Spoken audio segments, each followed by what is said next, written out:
안녕하세요. 뉴스 속 날씨 김수현입니다. 가을의 시작을 알리는 절기, 입추도 지났지만 끝없이 폭염이 기승을 부리고 있습니다. 올해 서울에는 기록적인 열대야가 나타났고 낙뢰를 동반한 기습 소나기가 자주 쏟아지고 있습니다. 극심한 폭염은 중국과 중동 등 세계 곳곳에서도 나타나면서 인명피해가 발생하기도 했습니다. 자세한 폭염 상황과 전망, YTN 차윤희 기상캐스터와 함께 이야기 나눠보겠습니다. 안녕하세요. 네, 안녕하세요. 네, 저희가 사실 2주 전에도 폭염 이야기를 했지 않습니까? 근데 그 사이에 폭염이 더 심해졌습니다. 네. 특히 더위가 밤낮을 가리지 않고 계속되면서 많이 지치는 분들이 있는데 실제로 올해 서울에 기록적인 열대야가 나타났다고요? 네, 그렇습니다. 서울에 올 여름 첫 열대야가 7월 22일 날 발생을 했는데요. 그때부터 어제까지죠. 7월 29일과 8월 3일 단 이틀만 제외하고 열대야가 관측됐습니다. 무려 16일이나 발생한 건데요. 지난해 같은 기간 서울의 열대야 발생 일수가 5일에 불과한 점을 고려하면 기록적입니다. 더 큰 걱정은 광복절인 15일 무렵까지 서울에는 잠 못 드는 무더운 밤이 계속될 전망인데요. 이렇게 되면 총 열대야 발생 일수가 최소 23일에 이르면서 이 36일 열대야가 나타난 1994년 이후 두 번째로 많을 것으로 전망됩니다. 올해도 이렇게 더운데 사실 과거에 한반도에는 이례적으로 더 심한 더위가 찾아오기도 했습니다. 우리가 우스갯소리로 대구를 데프리카로 부르는데요. 1942년 8월 첫날 대구 낮 기온 40도를 기록했습니다. 올해까지 74년 동안 깨지지 않는 한국 최고 기온인데요. 한반도 역사상 전국적으로 가장 더웠던 해는 1994년으로 꼽힙니다. 슈퍼 엘니노가 나타나며 6월부터 시작된 무더위가 가을철 9월 중반까지 계속된 건데요. 당시 온열 질환 사망자도 역대 최다인 3,400명 정도나 발생했습니다. 올해는 예년보다 심한 폭염이 이어지고 있지만 기존 기록이 경신되지는 않을 듯합니다. 하지만 지구온난화로 한반도가 뜨거워지면서 새로운 더위 기록이 나올 가능성은 점점 커지고 있습니다. 네, 더위도 더위지만 요즘에 날씨 정말 종잡을 수 없잖아요. 네. 햇볕이 쨍쨍 내리쬐다가 갑자기 기습적으로 소나기가 쏟아지고 낙뢰도 동반하고 있는데 특별한 이유가 있을까요? 네, 이 장마가 끝난 뒤 본격적인 폭염이 절정이었던 7월 말부터 국지성 집중호우는 마치 게릴라처럼 전국을 돌며 폭우를 쏟아붓고 있습니다. 장마와는 달리 좁은 지역에 1시간 정도 쏟아붓고 그치는 것이 특징인데요.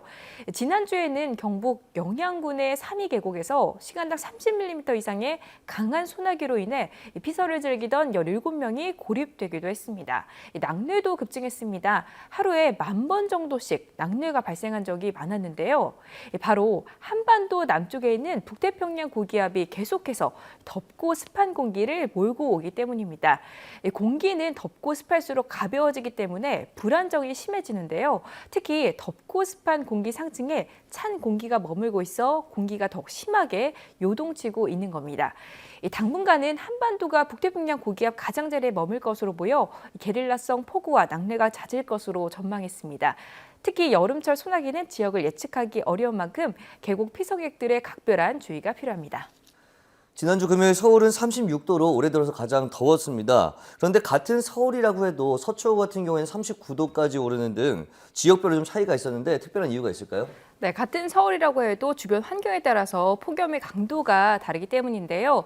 서울 공식 기록은 종로구 송월동에 있는 백엽상에서 기온을 측정합니다.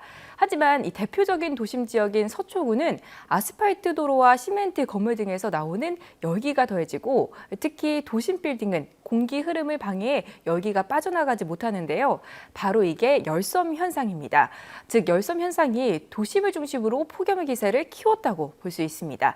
올해 폭염이 강력한 근본적인 원인은 한 3가지 정도로 꼽을 수 있는데요. 먼저 여름철 무더위의 원인은 북태평양 고기압이 세력을 확장했고요. 특히 약한 동풍이 태백산맥을 넘으며 뜨거워지는 팬 현상이 더해졌기 때문입니다. 마지막으로 중국 북부를 강타했던 40도의 살인 폭염에 열기가 우리나라로 유입됐기 때문입니다. 네, 지금 방금 말씀하신 것처럼 중국 같은 경우에도 극심한 폭염으로 많이 힘들어하고 있다고 들었습니다. 어떻습니까? 네, 중국뿐만이 아닙니다. 네. 세계 곳곳에서 이 폭염으로 인해 몸살을 앓고 있는데요. 이 중국 내륙 쓰촨성 다저우시의 한 양식장에서는 연일 계속되는 폭염에 물고기 수만 마리가 떼죽음을 당했습니다. 이 후베이성 우한은 최고 기온이 41도를 넘어 고온 적색경보가 발령되기도 했고요. 이런 살인적인 더위에 일사병으로 20명이 넘게 숨지기도 했습니다. 가장 뜨거운 지역은 중동인데요.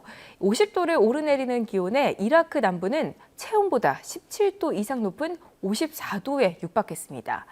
또 미국은 48개 주가 32도를 넘긴 가운데 습도까지 높아지면서 26개 주에 폭염 경보가 내려졌는데요. 미국 모든 지역이 오는 10월까지 정상 기온을 넘어설 것으로 예상되는데 미국 기상당국도 매우 이례적인 일이라며 당황해하고 있습니다. 이 문제는 범지구적인 불볕더위가 일시적인 게 아닐 수 있다는 겁니다.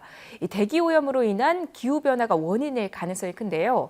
국제적인 대책이 없으면 해가 지날수록 지구촌의 여름이 더욱 뜨거워진다는 경고가 이어지고 있습니다. 네, 정말 지긋지긋한 폭염이 빨리 끝났으면 좋겠다는 생각이 드는데 그런데 문제는 이 폭염이 추석 때까지 이어진다는 전망이 나왔다고요.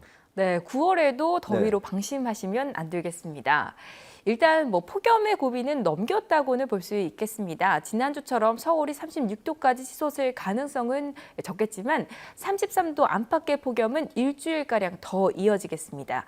이 장기 전망을 보면 9월 전반까지도 여름철 덥고 습한 영향을 주는 이 북태평양 고기압의 가장자리에 들 때가 많겠습니다. 따라서 9월 기온도 평년치를 웃돌면서 무더위가 지속될 것으로 보이고요. 후반에나 되어야 청명하고 선선한 가을 날씨가 찾아올 것이라고 합니다. 올해 여름은 오래 이어지는 만큼 더위에 지치지 않도록 건강관리에 각별히 신경 쓰시기 바랍니다. 네, 이제 1년 중에 가장 더운 시기라는 삼복더위, 말복만 남겨두고 있는데 좀 궁금해지는 게 삼복이란 말 언제부터 쓴 거죠? 네, 이 정확한 유래는 사실 알 네. 수는 없지만 조선 후기에 간행된 동국 세시기 기록에 의하면 진덕국 2년에 처음으로 삼복제사를 지냈다라고 쓰여져 있습니다. 이 삼복은 중국의 속절로 진나라와 한나라 이래 숭상되어 온 것으로 보여집니다. 또 이 삼복제사를 지냈다에 뒤이어 성사대분 안에서는 개를 잡아 충제를 방지했다라고 하는 내용도 전해지는데요. 지금 생각으로는 조금 충격적일 수도 있지만 조선시대의 서민들은 복날 개고기를 넣은 이 게장국, 즉 보신탕을 흔히 먹었고요. 양반들만이 쇠고기를 넣은 육개장을 즐겨 먹었다고 합니다. 또한 이 복날과 관련된 다양한 속설도 전해지는데요. 복날에는 아무리 더워도 목욕을 하면 오히려 건강을 해친다고 해서 씻지 않았다고 하고요. 반대로 초복에 목욕을 했다면 중복, 말복에도 해야 된다는 미신을 갖고 있었다고 합니다. 복날에 많이 먹는 보양식 하면 우리가 아무래도 삼계탕을 생각하기 네. 쉬운데 그런데 이 삼계탕이 모든 사람한테 이렇게 도움이 되는 건 아니라고요? 네, 체질별로 궁합에 맞는 음식이 따로 있는데요. 일단 삼계탕은 몸이 차가운 사람들에게 가장 이상적인 보양식입니다. 이 닭의 성질이 따뜻한데 여기에 또 인삼이나 황기, 마늘을 넣어서 위장을 보호해주고요. 여름철 땀을 많이 흘려 체내에 부족한 기운과 잃었던 입맛까지 찾아준다고 합니다.